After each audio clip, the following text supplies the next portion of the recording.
Bien, voy a entrar al punto. Se han discutido Pero muchos encende temas. tu... ¿Me escuchan?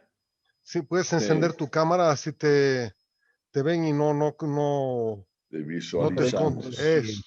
Ya, aquí estoy. Miren, yo creo que hay un gran problema en identificar la unidad de análisis. Hablar de universidad pública es un aglomerado muy grande y no se lleva a cabo la enseñanza y el aprendizaje en la universidad. Se lleva a cabo, en el mejor de los casos, en la carrera. Una primera sugerencia para mí sería comenzar a distinguir. Otra cosa, como ustedes saben mejor que yo, una cosa es la universidad siglo XX, otra cosa es la San Simón. Y está documentado el despelote que han tenido con el tema de cogobierno y autonomía en los últimos 6 meses y cómo ha ganado de eso la Universidad Católica. Entonces yo creo que en el análisis hay que comenzar a desgajar un poquito y decir, a ver, ¿cómo puedo yo intervenir y hacer que una carrera sea mejor? Y para mí el instrumento es algo que ya existe y es la acreditación. A través de la acreditación que está legislada, se puede hacer que facultad por facultad vaya mejorando. Es interesante notar que la Universidad Católica tiene el 50% de sus carreras acreditadas. La universidad, la Universidad Privada Boliviana tiene el 50% también. La UPSA tiene el 30%. ¿Cuánto creen que tiene la universidad pública? Menos del 10%. Dentro de esas carreras acreditadas, yo conozco la carrera de historia. Es una carrera que es comparable a cualquier carrera en América Latina. ¿Por qué? Porque los procesos de acreditación externa registran procesos, ¿no es cierto?, de enseñanza-aprendizaje que si se siguen van a llevar a calidad. No es una garantía, pero por lo menos es una manera de entrar. Entonces, mi sugerencia es, dejaremos de hablar de universidad pública genérica, comenzaremos a pensar en las unidades donde se lleva a cabo el cambio, las carreras, utilizaremos un instrumento que ya existe y exigiremos que se acredite. Y publicaremos la acreditación. La de Tarija tiene el 30, no sé. La de San Francisco Javier tiene el 1. La Católica tiene el 70. En fin, voy un poco a lo que dice Miguel. O sea, pero ya hay información, ya hay procesos universitarios que respetando la autonomía, respetando el cogobierno, universidades externas pueden dar fe que los procesos son de calidad. Entonces, esa sería mi primera propuesta. Mi segunda propuesta, y lo he visto, yo he visto tesis de historia de la UMSA que son de nivel maestría.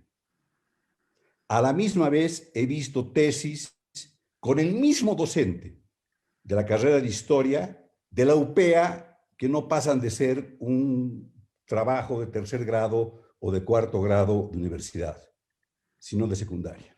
Gracias, Manuel. Muchas gracias. Tenemos que permitir a otros también tomar la palabra. Ya, perfecto. Gracias, con esto Manuel. me callo. Con esto me callo. Okay. ¿Por qué es que en Bolivia a nadie le interesa este tema? Y lo dejo ahí porque yo todavía sigo sin entender. Gracias. Gracias, muchas gracias. René Polo, por favor, su participación. Por favor, no excederse de los 3 minutos. ¿Está René? No lo veo. Bueno, entonces pasamos a Jorge Rada. Por favor, Jorge. Gracias, Raúl, y gracias a los participantes. Yo he tenido experiencia como docente en San Andrés, en San Simón, he sido dirigente de la FUL, presidente del comité impulsor de la UPB, que me dan, digamos, ciertos inputs que me permiten aseverar algunos conceptos. Uno, que la experiencia que hemos tenido hace años, alrededor del 70, del 80, tanto como estudiantes como profesores, ya no es totalmente válido para hoy. Las condiciones han cambiado. Cuando yo era profesor y daba clases a 12 alumnos en San Andrés. El 72, cuando entró Banzer, daba clases a cursos de 600 alumnos y tenía 1.800 alumnos, con 18 ayudantes. Y eso ha ido degenerando después a lo que hoy es la universidad totalmente descontrolada. Creo que de las conferencias, de las exposiciones que hemos escuchado, hay un concepto importante. El conocimiento se ha hecho universal. Antes entrábamos a la universidad ciertos privilegiados, que teníamos ciertas condiciones económicas o sociales particulares, pero ahora, porque teníamos acceso al conocimiento. Ahora no, se ha hecho universal. Entonces eso permite desmistificar ese concepto de que la universidad solamente es accesible a aquellos que tienen ciertos privilegios económicos o sociales. El tema del cogobierno tiene la participación del 50% de los alumnos. Cuando se trata de resolver el problema universitario, necesariamente tenemos que partir de la participación de estos alumnos en la solución del problema. Vale decir que desde afuera no vamos a poder resolver el problema universitario público. Tenemos que resolverlo desde adentro. ¿Con quiénes? Con los alumnos. ¿Cómo podríamos arrancar ese proceso de mejoramiento continuo y permanente en las universidades públicas? Solo trabajando con los alumnos desde el proceso de aceptación, de ingreso. Cuando estaba preparando el tema de la UPB, me fui al Tecnológico de Monterrey a hablar con el rector, y el rector del Tecnológico de Monterrey me decía, la clave para el desarrollo de una buena universidad está en tener, primero, buenos alumnos. Una vez que se tienen buenos alumnos, hay que tener buenos profesores. Luego de los buenos profesores hay que tener los programas y las carreras y finalmente la infraestructura. ¿Por qué? Porque cuando se tienen buenos alumnos, estos obligan, impulsan a que los profesores sean mejores. Cuando los profesores son buenos, hacen que los programas y las carreras sean buenas. Y naturalmente se va generando la infraestructura. En la exposición también hemos escuchado que este mejoramiento se basaría en lo que es la competencia. Efectivamente, creo que hay que reagrupar a las universidades, unas que se dediquen a formar cantidad y otras que se dediquen a formar calidad. Entre las que están con objetivo de calidad, obviamente no se necesitarán ni se buscarán grandes cantidades de alumnos. Entonces, separado eso, procurando que los alumnos sean los impulsores de ese proceso de mejoramiento, creo que podríamos arrancar en este programa interno que en largo plazo, porque este no es un proceso fácil, ni siquiera de mediano plazo, pueda ir consiguiéndose lo que ahora parecería imposible y lo que desde afuera la mayoría dice mejor no me meto porque la autonomía y el cogobierno no me van a dejar. Gracias. Gracias, Jorge. Muchas gracias. Por favor, Rolando Aróstegui, el micrófono. Bueno, me imagino que soy Rolando Garnica Aróstegui el que habla. Bueno, disculpa, así me pasaron el nombre, mil disculpas. Adelante, por favor. Ok, yo quería decir lo siguiente. Bueno, primero, la percepción que yo tengo, y es una percepción, una opinión que evidentemente puede ser no la opinión de la otra gente, pero esta opinión está formada y forjada en 40 años de vida universitaria.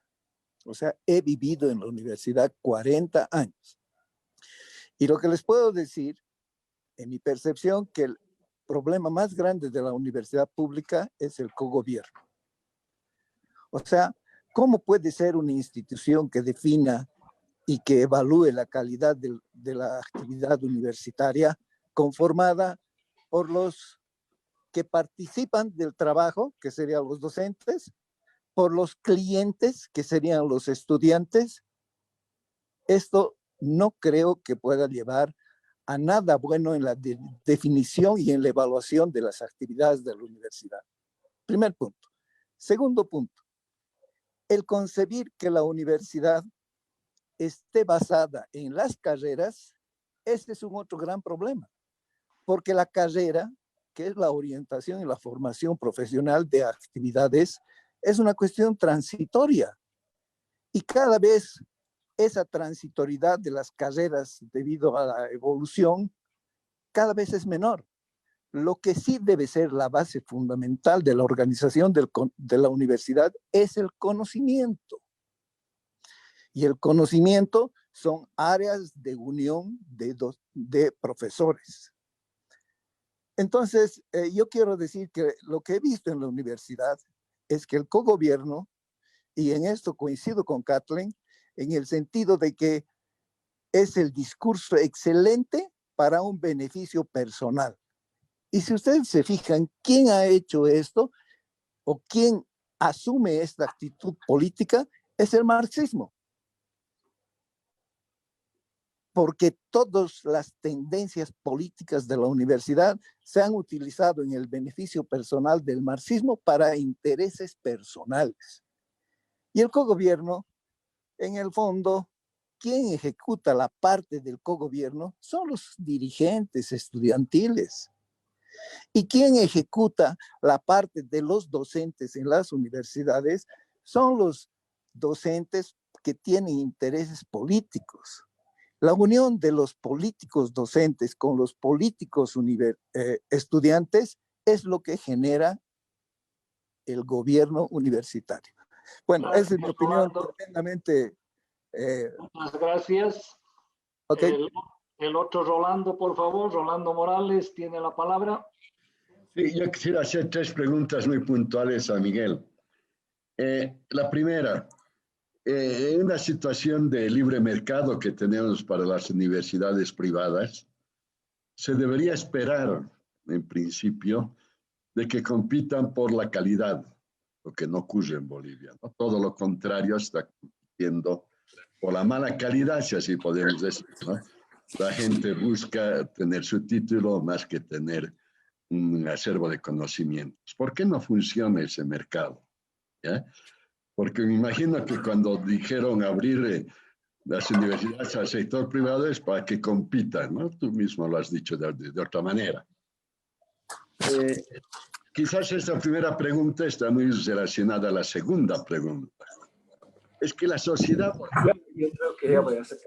es tolerante con relación a la mediocridad de los profesores.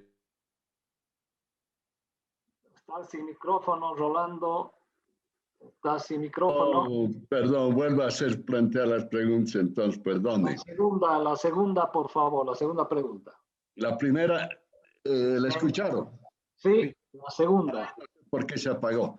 Entonces, la segunda pregunta, que va relacionada con la primera, es si la sociedad boliviana es tolerante con la mediocridad profesional. Y que en consecuencia admitimos que la educación en las universidades sea de mala calidad. Lo digo esto porque también con experiencia de más de 40 años de docente, con gran frecuencia han venido a buscarme gente conocida, amigos, familiares, etcétera, para que les suba las notas a sus hijitos que estaban aplazados. Ya no es que buscan las familias que sus hijos sepan, lo que buscan es que aprueben el curso. Es un tema fundamental, porque si la sociedad no exige calidad, no va a pasar nada. Todos estos son latas, ¿cierto? Tercer punto, que también está relacionado con las otras dos. Tercera pregunta, Miguel. Hablamos mucho de lo que mal funciona en las universidades públicas. Sin embargo, en los rankings internacionales, que hay varios, tú seguramente los conoces muy bien, resulta que la mejor universidad boliviana es San Andrés, seguida por San Simón. Y las universidades privadas que cuestan un montón de plata, algunas que tienen mucho prestigio, están pero muy por detrás tanto de San Andrés como de San Simón. Entonces, cuando hablamos de la mala formación profesional de la universidad pública, también tendríamos que preocuparnos sobre lo que está ocurriendo con el sistema privado. En gran medida yo creo que hay unas cuestiones curiosas, ¿no? Por ejemplo, cuando mis estudiantes de San Andrés daban un curso de econometría, mis estudiantes les hacían las tareas a los de la Católica. Y más aún, pusieron un business, un negocio, abrieron una oficinita, un bolichito en la plaza de Loba, en Obrajes, donde venían los chicos de la Católica a hacer sus tareas, y los chicos de San Andrés, los más pobres, les iba bien, por cada tarea les cobraban 200 bolivianos. Entonces, ese tipo de cosas no estás mencionando. Bueno, esa es la pregunta, pero Miguel, ¿no? ¿Qué pasa con el ranking de las universidades en Bolivia? ¿Por qué las privadas están tan mal calificadas? Gracias, Rolando. Ya estamos en tiempo. Mil disculpas. Gracias. Listo. Era todo lo que quería preguntar. Ok. Waltico Guevara, tienes la palabra, por favor. Gracias, Raúl. Después de escuchar estas excelentes presentaciones, uno se pregunta, ¿cómo es posible que alguna vez salgan buenos profesionales? Porque en medicina, por ejemplo, hay profesionales buenos. Sabemos, por ejemplo, que un Carlos Mesa, que es un profesional bueno en el orden académico, nunca sacó su licenciatura, pero se formó en la Universidad de San Andrés. ¿Cómo es posible que, dado todo lo que han explicado los excelentes expositores, existan en las universidades personas como mi pariente Rolando Morales, es decir, excelentes docentes? Yo creo que son casos absolutamente excepcionales. Debe ser un porcentaje mínimo de alumnos héroes que logran aprender algo en la universidad y sobreponerse a los obstáculos burocráticos a su aprendizaje y a su titulación, además de los obstáculos que ha mencionado Rolando, es decir, la pelea por las notas, seguramente hay acoso sexual con las mujeres, en fin, un infierno las universidades, y por eso debe ser esto del ranking muy, muy dudoso. Habría que ver cuántos alumnos logran titularse, cuántos son buenos profesionales y cuántos buenos profesores existen. En cuanto a la sugerencia de Miguel, rápidamente se va a enfrentar con la cultura social, que es sectorial, grupal, ¿no es cierto?, corporativa. Hay que agarrar rentas, como estudió Roberto Lacerna, y no soltar la renta una vez que tú has agarrado. La competencia va contra eso, va contra mi renta, me quieren quitar lo que yo he logrado agarrar, ¿cómo voy a competir? ¿No es cierto? Entonces la universidad es un reflejo de la sociedad, es anticompetencia, y por supuesto que el marxismo no es marxismo verdadero, está adaptado al rentismo boliviano. No es un marxismo, es un rentismo básicamente, y no creo que sucediera lo mismo tampoco con filosofías derechistas, si ustedes quieren. Yo he pasado por la Universidad Boliviana como profesor unos cuantos años en San Andrés, y por eso me animo a decir esto, y me parece que es asombroso que las universidades públicas bolivianas alguna vez tengan algún buen profesor y alguna vez tengan algún buen egresado que sea un buen profesional. ¡Qué milagro, compañeros! Gracias, Waltico, muchas gracias. Bueno, yo he salido hace más de 30 años de Universidad Pública de San Simón y me siento muy orgulloso de mi título de San Simón, Waltico. Bueno, ahora le pido la palabra a Lalo Rodríguez, por favor. ¿Estás con el micrófono? Lalo. Gracias, Raúl. Buenas tardes, amigos. Gracias, Raúl. Sí, bueno, yo quería decir que muy interesantes las charlas. Quería decir que comparto lo que decía Miguel, ¿no? Que el tema de la autonomía y el cogobierno no es el problema, definitivamente no lo es. Pero sin embargo hay un problema agudo que se advierte, están ahí gritándonos, que es el tema de la mediocridad, la impertinencia, el alto grado de corrupción con los que se gestionan las universidades, ¿no? Al amparo de la autonomía y el cogobierno, justamente, bueno, ahí pueden hacer lo que quieran y bueno, en realidad el punto neurálgico que se tiene en las universidades y obviamente, como dice también don Walter, ¿no es cierto? El tema de la acreditación no va a ser suficiente, no es suficiente, es irse por las ramas, ¿no? Un poco, yo creo que el tema pasa primero por el liderazgo, ¿no? Un poco nuestro país está a la deriva, hay una crisis de liderazgo en todos los órdenes, en todos los ámbitos, y obviamente como Estado estamos yendo donde sea, ¿no es cierto? Entonces, como tal, sus instituciones también. La universidad no solamente la universidad es parte del problema, sino la educación en su conjunto es un problema. La educación en Bolivia es un severo problema.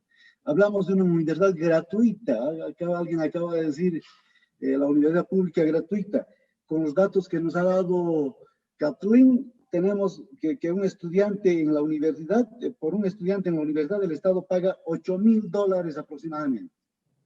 Más los gastos adicionales que hacen las familias, deben alcanzar a unos $10,000 que se invierte en cada estudiante. ¿Es cierto? Y en las privadas es posible que podamos encontrar inclusive algo parecido, ese mismo monto en algunas carreras, pero lo interesante es de que no es gratuito. Se invierten recursos, se pierden recursos, el Estado pierde recursos y obviamente ¿quiénes son los que más perdemos? Somos los que aportamos con nuestros impuestos, ¿no? Los que pagamos los impuestos. Entonces yo creo que hay un tema más, de mucho más atención, que merece mucho más atención, y es el tema de revertir esta situación a partir de una visión de país que nos diga quiénes van, dónde, cómo y para qué, ¿no es cierto? Mientras estemos en este camino sin rumbo, seguramente esto y más va a suceder en la universidad. Y no solamente en la universidad, sino también en los distintos ámbitos, ¿no? Gracias, también hay otro Romano. tema que... Disculpa, ya estamos en tiempo, mil disculpas, gracias. Ahora vamos a pasar de la Católica a la UPB. Querido Agustín, te doy la palabra y luego damos espacio nuevamente a los panelistas. Adelante, Agustín.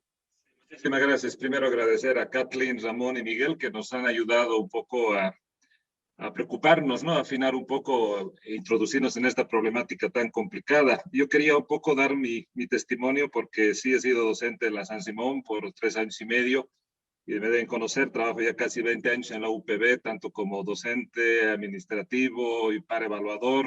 Ahora estoy como vicerrector de Desarrollo e Internacionalización.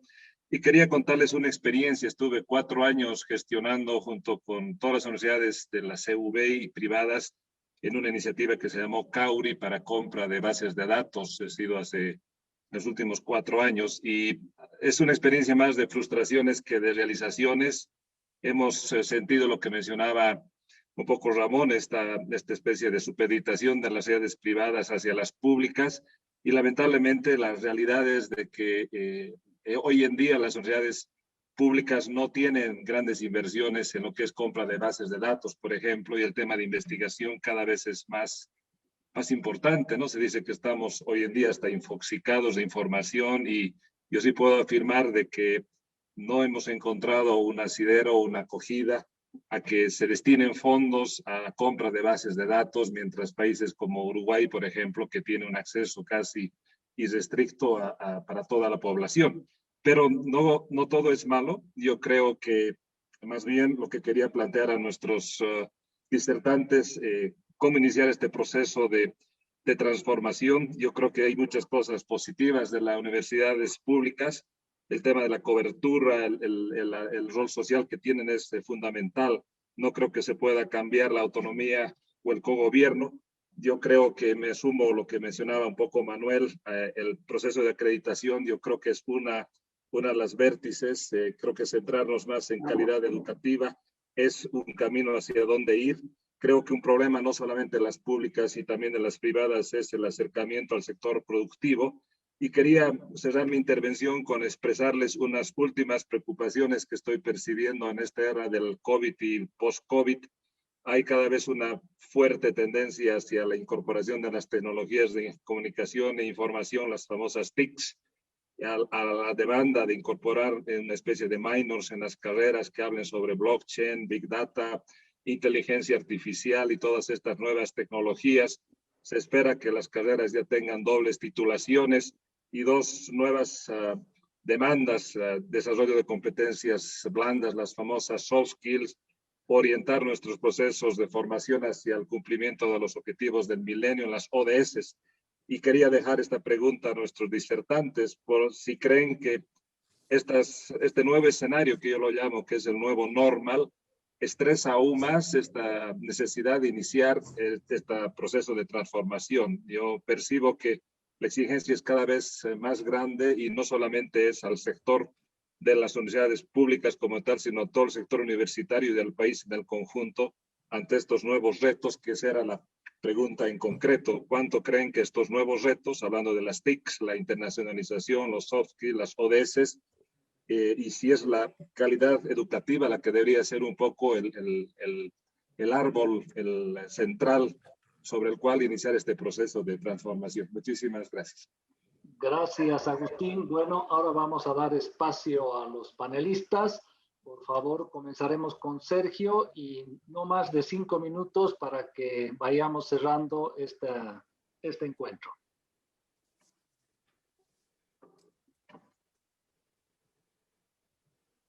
Perdón, Miguel, el primero. Miguel. Ya, está bien, sí puedo responder si es que conviene. ¿Por qué no comienzo con las preguntas de Rolando, ya que fueron dirigidas directamente hacia mí? Y voy a comenzar por la última, con este tema de los rankings. Yo no conozco bien el detalle de del desempeño de las universidades bolivianas en esto, pero lo que yo supongo, Rolando, es que muchas veces esos rankings pesan dos cosas. Pesan alguna publicación y pesan que la universidad tenga publicaciones en muchas áreas. Las universidades públicas bolivianas son mucho más grandes que las privadas y, como mencionaba alguien, gastan aún mucho dinero. Entonces, creo que naturalmente aún tienen ventajas sobre eso, pero yo diría que es dinero gastado con muy poca eficiencia. Creo que muy poca gente diría que eso no es cierto.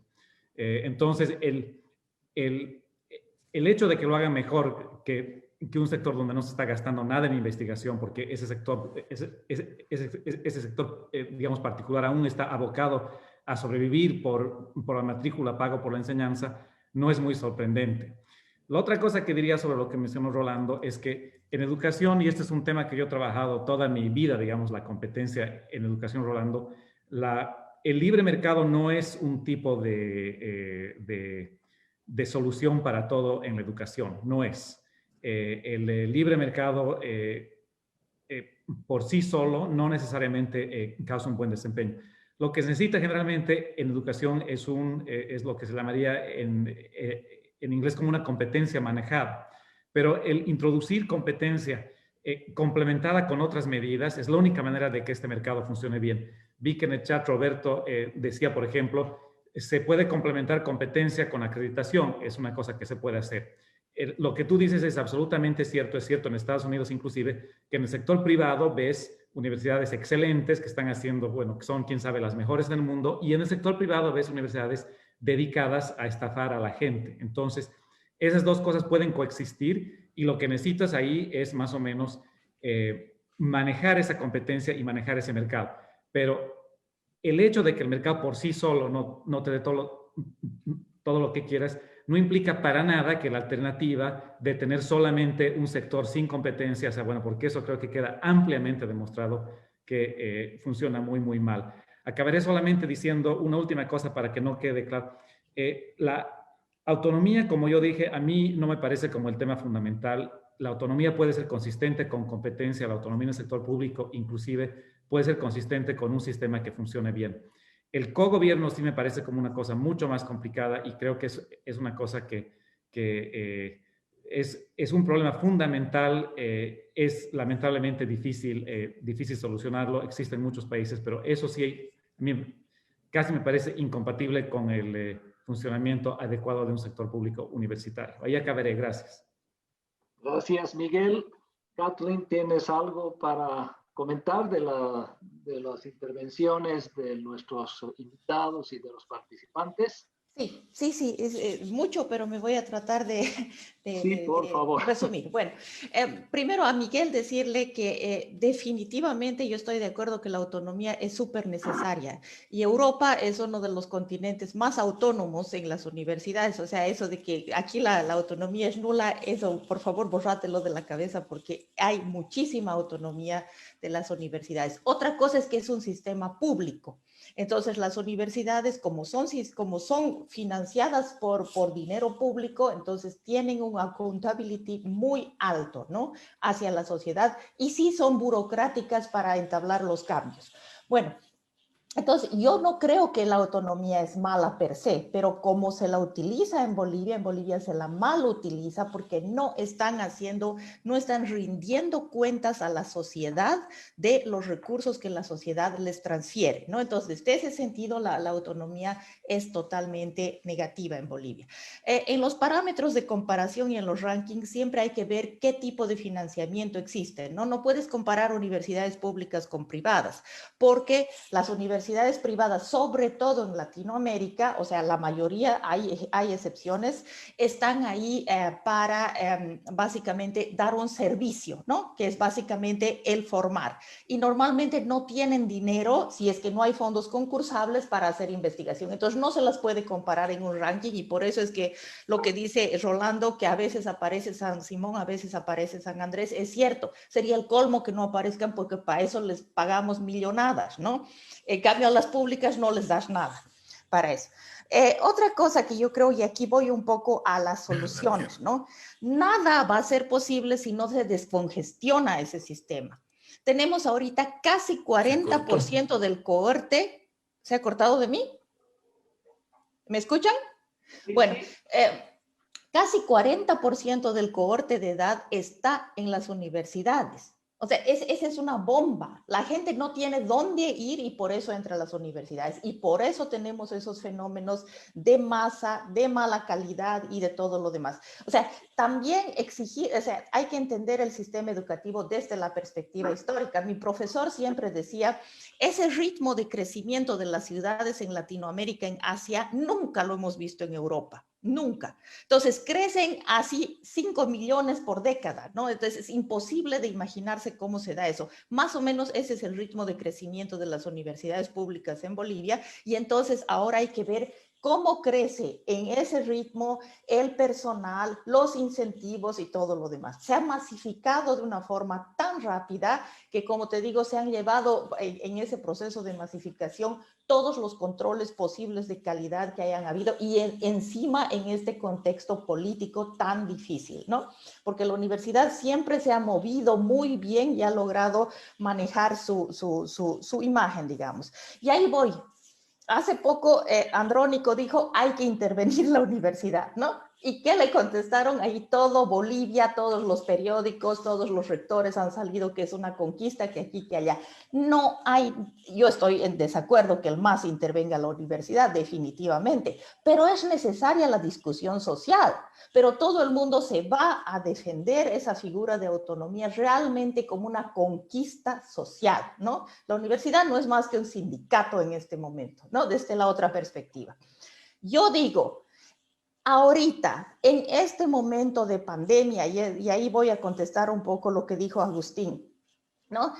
¿Dónde está la universidad? Dios mío, no sacan ni una estadística COVID, ni una. No, estamos ahí todos los académicos, el Gucho, todo el mundo está trabajando la LIC y qué sé yo, en informar a la gente. Cero estadísticas COVID, cero orientación de qué es el virus, de cómo se maneja, de todo esto.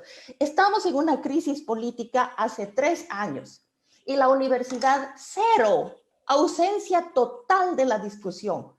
¿Quiénes manejan la discusión política en este caso? Nosotros, otros, webinars aquí y allá, y los malos periodistas. los periodistas que lo único que han aprendido a hacer es ir a poner el micrófono y copiar, ¿no? Entonces, estamos en un momento donde realmente la ausencia de la universidad, la ausencia de discusión, la ausencia de opinión de estos cuerpos, digamos, colegiados, nos está realmente llevando a una situación desesperante desde mi punto de vista, ¿no? Y cuando yo veo que los docentes universitarios tienen contrato de por vida, ganan mucho más que el presidente, porque aparte de ganar lo que gana el presidente, están con sus consultorías, con sus medios tiempos por aquí y sus cosas por allá. Cuando veo que el presidente de Bolivia postea en su Facebook, o bueno, no sé dónde ha posteado, dando clases como desestrés. O sea, qué barbaridad. No puede ser que tu clase sea una clase de yoga, ¿no? Que te desestrese. Tú tienes una responsabilidad con tu clase, con tus alumnos. Tienes que tener control. No puedes mandarte este tipo de afirmaciones como presidente, como imagen, y la universidad aceptarlo, pero de las mil maravillas. Ahora, esa entrada y salida de autoridades, seguramente que les toca a muchos de ustedes, a mí también, ¿no? Que realmente tengo un mejor cargo, pongo un suplente en la universidad, de todas maneras mi ítem me está esperando y me voy a ejercer ese cargo. Termino ese cargo, me va mal políticamente, retomo a la universidad. Entonces, realmente es una vergüenza total lo que pasa en la universidad, pero la vergüenza más grande es a la sociedad que no estamos dispuestos a asumir el reto de empezar a discutir esto, porque si no discute la universidad, si no discute la academia, si no discuten los intelectuales, entonces la educación básica es mala, la técnica es mala, la universitaria es mala y la sociedad se va realmente a la basura, porque no hay capacidad de realmente autocrítica de ninguno de los lados. Por eso creo que las soluciones son por descongestionar, lo que dice Miguel, poner incentivos, por ejemplo. Es muy fácil poner un fondo de investigación, ¿no? Que sea concursable, donde todos puedan de alguna manera acceder a eso. Y poner pequeños incentivos al rendimiento y, bueno, pues controlar este tipo de malas prácticas, ¿no? Si tú quieres ser docente, muy bien, ser responsable, esa es tu carrera. Si no quieres ya ser docente, deja el campo libre para otra persona. Eso nomás, disculpen. Gracias, Kathleen, aunque nos has bajoneado terriblemente. Lamentablemente Ramón ha tenido un problema con el internet, así que lo vamos a disculpar en esta última ronda. Y bueno, recordarles algo que decía, no sé si más en broma que en serio o más en serio que en broma, un ex rector de San Simón decía: al gobierno paga con todo entusiasmo a la universidad pública lo que requiera porque así camufla 500,000 de desempleados. No sé si también es tan así la cosa, pero el problema sigue ahí, el problema está latente y yo creo que nos va a obligar a otra rondita dentro de poco de este mismo tema. Y yo agradezco pues a los panelistas, agradezco a Miguel,